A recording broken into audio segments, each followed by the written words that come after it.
大家好，我是邱斌，我现在来到了陕西宝鸡，这也是一个历史文化名城，在中国历史上很多名人都在这里留下了足迹。你像大家听过这样一句话：明修栈道，暗度陈仓。以前的陈仓啊，就在宝鸡这一块。包括前段时间我们去看的秦始皇祖先的墓啊，也是在宝鸡，只不过呢是在下面的一个县凤翔。那今天呢，我们是来看一座古墓，非常特殊啊！一座陵墓里面有2座地宫，并且里面的防盗措施啊，在我们现在已发现的地宫里面都堪称一绝。陵墓是叫做大唐秦王陵，全国重点文物保护单位。说到秦王，大家可能会想到李世民，这个不是李世民的。这座陵墓的主人是唐朝末年的一个人物。看这座陵墓之前，我们来先介绍一下这一座陵墓的主人，他是唐末秦王李茂贞和夫人刘氏的合葬墓。李茂贞原名叫宋文通，今天的河北人。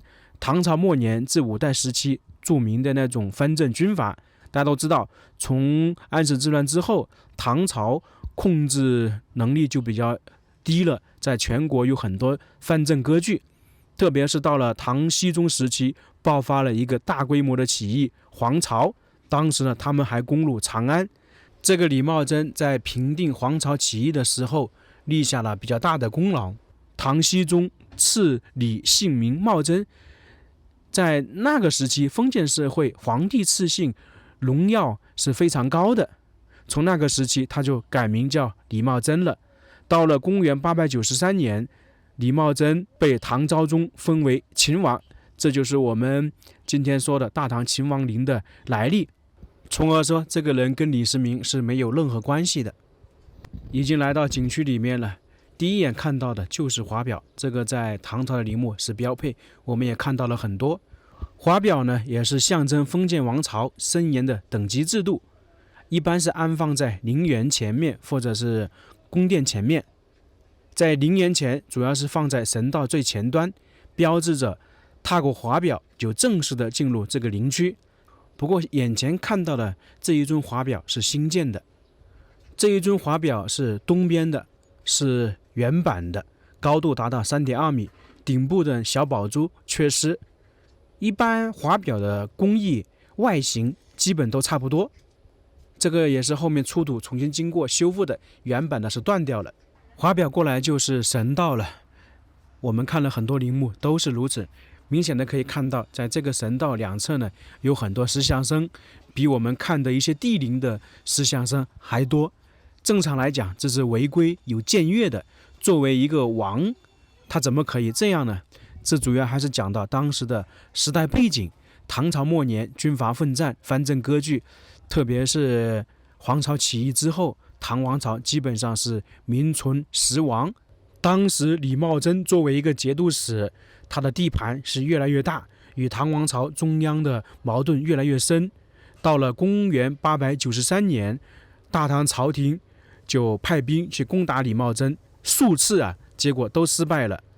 这个时候，李茂贞不但没有获罪，反而呢被晋封为齐王。主要是唐王朝已经拿李茂贞没有办法了。到了公元907年，朱温篡唐，建立梁朝，唐王朝就灭亡了。这个时候，李茂贞其实对后梁有点不服的，因为他跟朱温呢同样是节度使，一直也对着干，之前2个人还打过仗。后面是到了后唐时期，李茂贞呢心存不安，因为他的实力可能比不上后唐，于是呢就称臣，他的封号呢就重新变为秦王了。到了公元924年，他去世，时年69岁，葬于大唐秦王陵。在生前，李茂贞可能有这样的想法：当年和我一样的节度使都当上了皇帝，我不比他们差，我是不是也可以？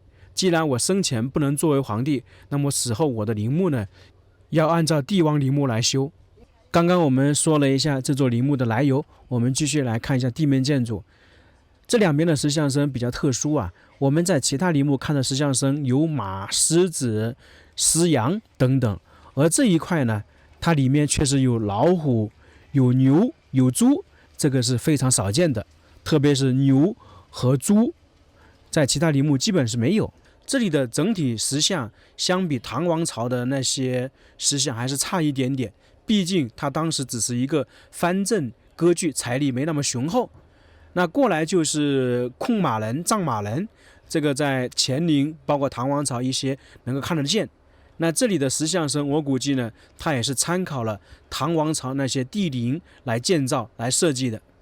这一尊石像非常特别，是一头猪，尽管是现在新建的，那么估计原来就有猪，不知道为什么在陵墓前会放一头猪的存在。这是另外一边的猪，不过头已经被破坏了。大家有没有见过在其他陵墓前有放猪的石像的？我估计没有啊，反正我是第一次见。又看到狗了，刚才我们还没有说狗，那么这里有狗、有猪、有羊、有牛，那基本上我们日常家里的都能看到了。真的不知道是什么原因啊，反正我是没有查到资料，我也解释不出来。当然狮子是必不可少的，不过这里的狮子跟我们在其他地方看到的狮子不一样，在其他地方是威武，而这里呢，看到狮子感觉有点像小孩，狮子小时候一样萌萌的，这个特别有意思啊。反正这样的在陵墓也是比较少，整体看来这座陵墓的石像都比较特别。最后就是石人，基本上都是一样的，没什么特别。这里总共是6对石人，规格是比较高的，基本上是可以媲美帝王陵了。我们再这样回过头看一下这些石像生，真的是挺壮观，也是挺多的。除了我们平时看到帝王陵有比较多的石像生之外，其他很少有陵墓有这么多石像生。再往前一点呢，就是封土堆了，地宫就在这个下面。它这一座陵墓呢，属于夫妻合葬墓，比较特殊的就是在这个封土下面是有2座地宫，这是我们常说的同营不同穴，是我国唯一开掘的一座唐末5代时期的同营不同穴的合葬王陵。什么叫同营不同穴呢？我们在汉朝的陵墓看的比较多，在汉朝当时是皇帝皇后在同一个陵园，不过呢他们是分开安葬，就是有2座封土，后面慢慢演变的话就出现了1座封土下面2座地宫。比较有代表性的就是隋文帝和他的皇后的陵墓是这样的。这座地宫采用的是唐代帝王风格建造，里面呢有墓道、墓室、甬道、后室，还有一些壁龛等等。现在去地宫里面看一看，它2座地宫方向是不一样的，一左一右。整个地宫长度达到120米，深20米，非常长啊。我们看现在开放的唐朝陵墓地宫，长度最多就是60-70米左右，而这一座呢，差不多达到2倍。这个地宫里面壁画是特别多，在现在这里2侧是有一些官员穿着衣服，这个是叫门官，我们常说看家护院的意思。在上面也有一些壁画，有鹤，有神仙驾鹤西去，大概是这样的。然后这个相当于是一个壁龛，里面呢是有12生肖，这都是有寓意的。这一块是斜坡墓道，在两边呢也是有壁画，这个跟唐朝的陵墓基本上也是一样的，雕刻的东西也是一样的，东青龙西白虎，这边同样是如此。这就是白虎，清晰明了。大家发现没有，我们一般在壁画里面看到的白虎和现实当中的老虎还是有所区别的。像青龙也好，老虎也好，它们的身体都刻画的比较长。在这里同样刻画了一些人物，应该是狩猎图或者出巡图。这一组壁画上面是有很多人物的，我感觉应该是仪仗队。你像李茂贞，他如果出行的话，肯定是有很多随从人员，也是有一定的礼仪的。因为这些人员明显看得出来不是官员，是那些侍卫或者是服侍人员。后面呢，有些人有宝剑，那这个就应该是保卫人员了。还有旗杆，从而我觉得应该是一个仪仗。那最中间有一个人骑马，不知道是不是李茂贞自己啊？正常来讲，只有身份比较高的人才能骑着马出行的。这种壁画都是两边对称的，东边也有，西边也有，整座陵墓是坐北朝南的。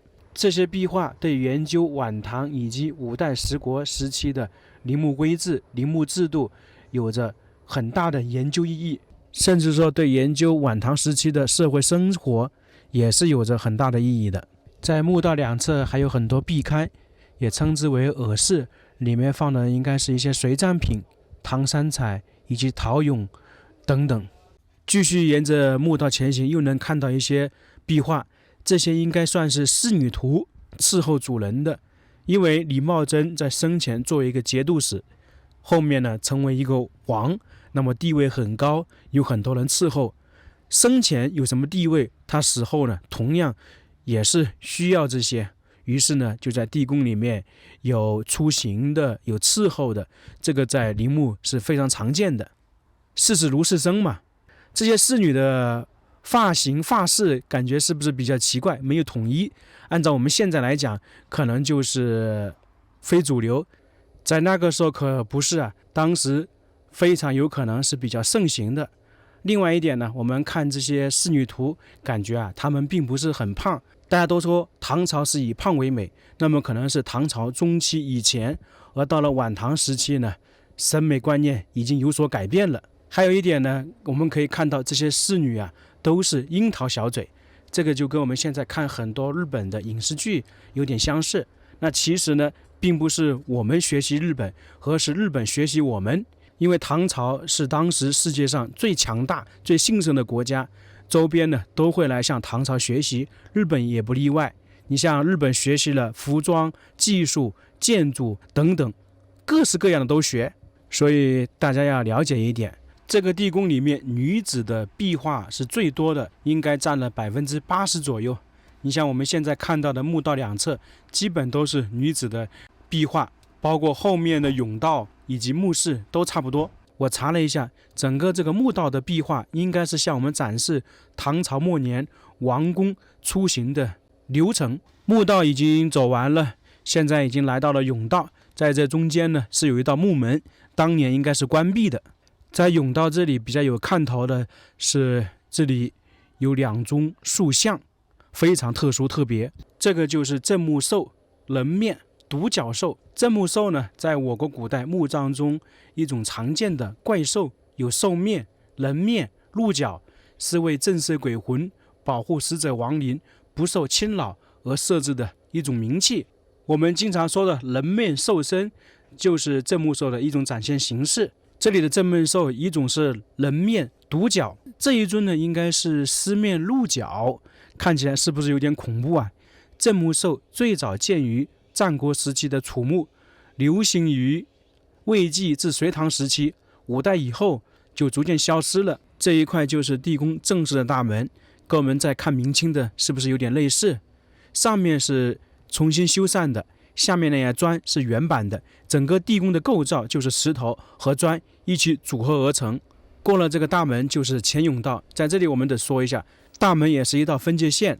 大门外面的墓道在当时是用夯土埋实了的，就是实心的，而大门过去的甬道才是空心的，大概就是我们现在看到什么样子，当时也是什么样子。然后这里有2块大的石头，这就是当年墓门。这一座陵墓也是被盗了，我们现在看一看当时盗墓贼是从哪里进来的，就是从这里，也是刚好在这个大门里面一点点，盗洞打的是非常精准的。我们发现很多唐朝陵墓盗洞都打得很准确，可能他们是对唐代陵墓有所研究，才能这么熟悉。你包括我们去看永泰公主、懿德太子都是如此，因为唐朝的地宫里面墓道都是掩埋了土，而甬道开始才没有。这些盗墓贼都是绕过了墓道以及大门，确实挺厉害的。我们现在看这个盗洞口是比较小，按照当时刚发掘这座地宫的时候，盗洞是非常大的。专家当时考证发现，这一座陵墓被盗过很多次，并且大概是北宋时期就被盗了。应该说，这座陵墓修建没多久之后就被盗了，从而有人分析，很有可能是修墓人的后代盗掘的这座陵墓，因为盗洞打的确实是太精准了。再往前走一点，这里呢也有墓志铭，跟我们之前在永泰公主看到的类似，墓志铭就能够确定主人的身份。在这个两边呢都是青条石组成的，当时这座陵墓修建还是花费了大量的人力物力的。墓志铭是分为2部分的，一个是盖，一个是底。盖呢是写的主人的身份，而这个底呢，就是介绍主人的生平，他有哪些事迹。其实墓志铭基本上就是吹嘘自己有多大的贡献，以及出身等等。在唐昭陵那一块是非常多的墓志铭的，因为在封建社会从唐朝开始，基本上就会在墓里面放墓志铭，在唐朝之前是很少的，或者是他用木头放的，而唐朝是改用石刻。继续沿着这个甬道行走，发现一些比较奇怪的。你看，在这里呢有很多壁龛，也称之为耳室。一般我们看陵墓，基本上壁龛都是在墓道那里，而在这里甬道也有。还有一点呢，是在甬道两边呢有石雕。我们在其他的陵墓看到两边最多是有壁画，而这里呢是直接镶嵌在墙上面，并且呢在这个石雕上面的人物还雕刻了12生肖，这就比较奇怪了。这估计在全国陵墓里面也是独一份的。你看，在帽子上面雕刻了一只动物，这是老鼠还是兔啊？旁边这个也是如此，都有。反正每个人帽子上面都雕刻了，组合而成，刚好是12生肖。这应该是猴子吧？反正在陵墓里面雕刻成这样，是第一次见，也是一个未解之谜，不知道为什么会雕刻。这些雕刻叫做12生肖图，挺生动的，也挺精美的，是唐末至五代时期的风格。不过呢，我在查资料的时候看到一种说法，说这个是现代仿造的，不知道真假。我感觉应该不可能吧，没有谁把这种放到墓里面来，并且这里还保护起来了。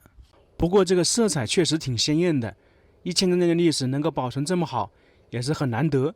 在旁边还有另外一组精美的石雕，这个是叫做乐伎图，也是属于乐器表演的，各种乐器都在这里了，真的是很精美呀，活灵活现，吹笛、弹琴、古筝等等。在这里还发现一个比较有意思的，就是这个甬道越往里面越窄，相当于是外宽内窄，这个也比较少见的。我们一般看甬道，它的那个宽度应该都是差不多的。在两侧又是一些壁画，这一块的基本上刻画的都是表演乐器表演的。还是回到刚才那句话，李茂贞生前他经常会听这些表演，那么他死后也要享受这些。这些壁画比较新，不知道是原版的还是后面加上去的，我感觉应该是后期加上去的吧，原本的不可能这么新。整个这个甬道墙壁上面有很多独特的壁画，共统计呢壁画人物224个人，包括男女侍者、乐伎、门官、宦官、诸儒等等。这一组和刚才12生肖图，如果真的是修建陵墓时就存在了，那真的是不得了啊！可以说在全国算是唯一的。这里又出现一个比较独特的地方，就是在甬道尽头这一块还有壁龛，还有耳室。一般我们都说是在墓道那里就结束了，而这里呢是整个墓道甬道都有，里面肯定是放了很多陪葬品。这件物品看起来像不像我们经常在视频里面看到的青铜树啊？很精美，当然这个是复制品的。其实也可以证明这座陵墓当时放了非常多的陪葬品，从而说这座陵墓啊，对于我们推测唐代真实的帝陵还是有一定参考作用的。我们之前主要看的是唐代的那些陪葬墓或者王陵，而这一座陵墓呢，它应该是按照帝王陵来修整的，那么整个这个地宫的构造是有点参考性。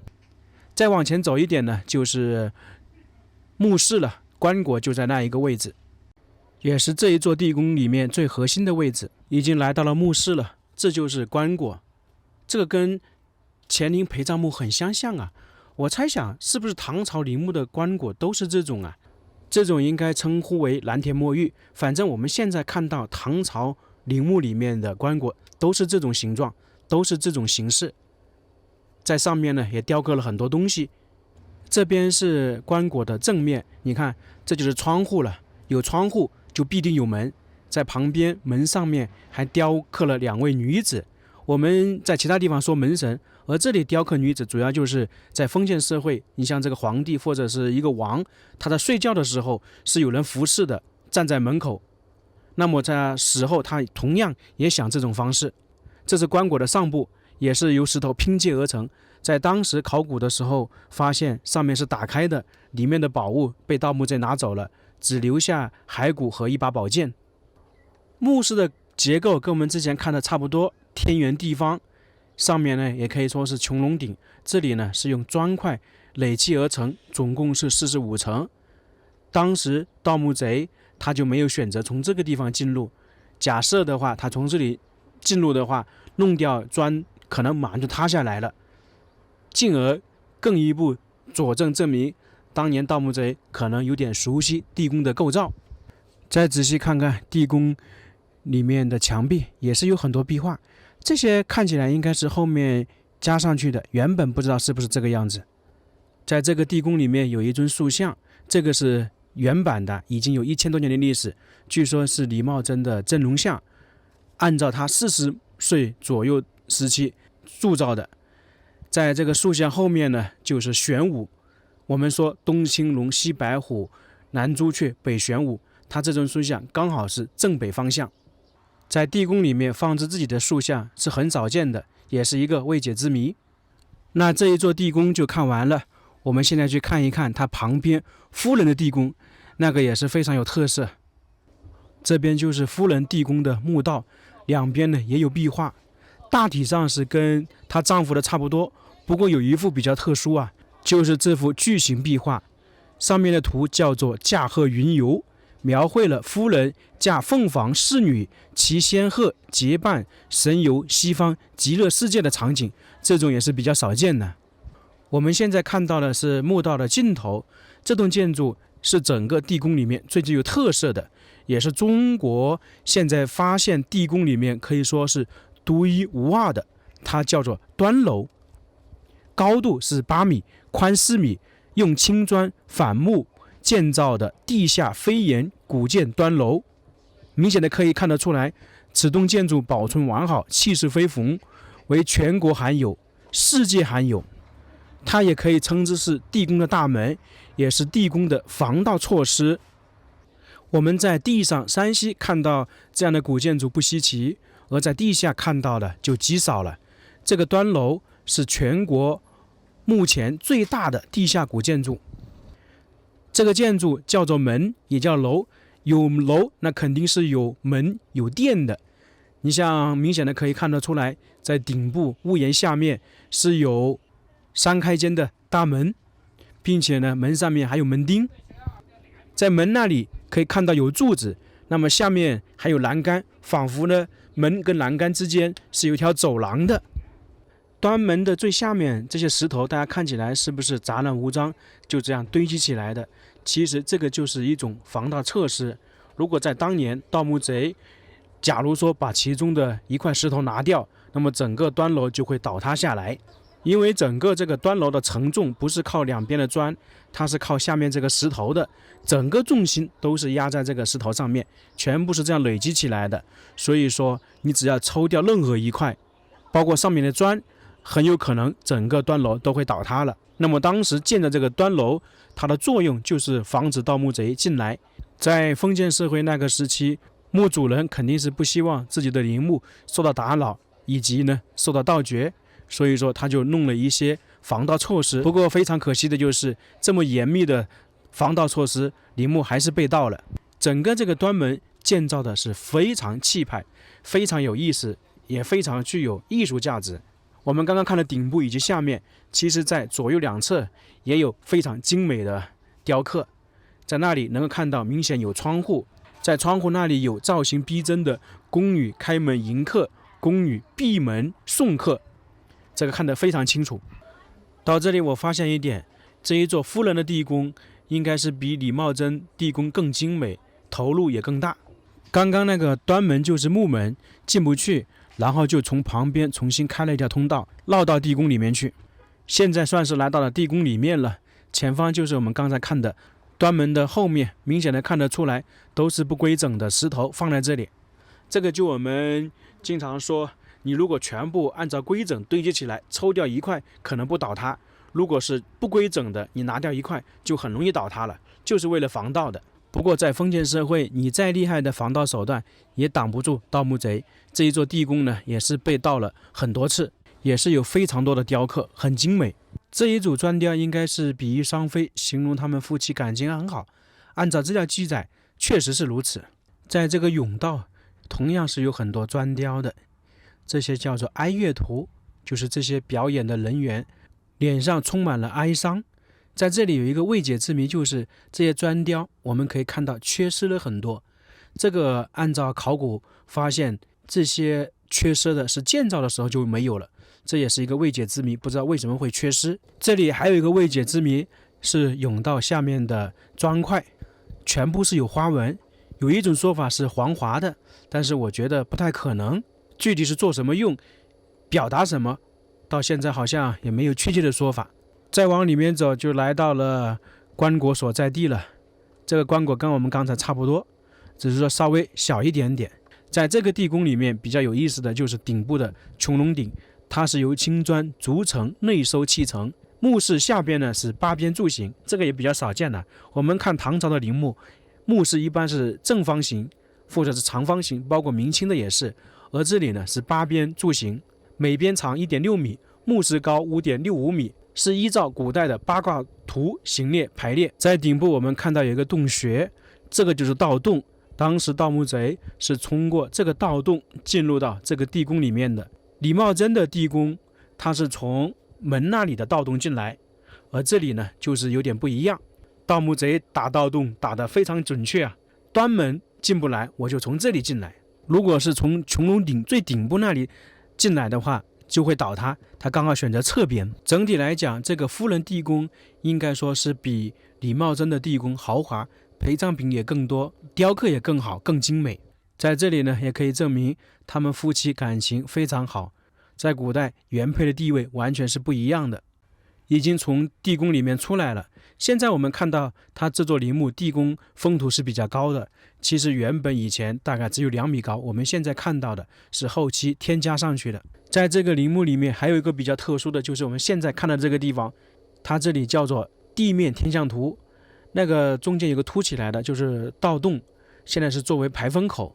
整个这个地面是用砖块铺成的，它其实里面暗含了北斗七星，背后隐藏的秘密现在还没有解释出来，也是一个未解之谜。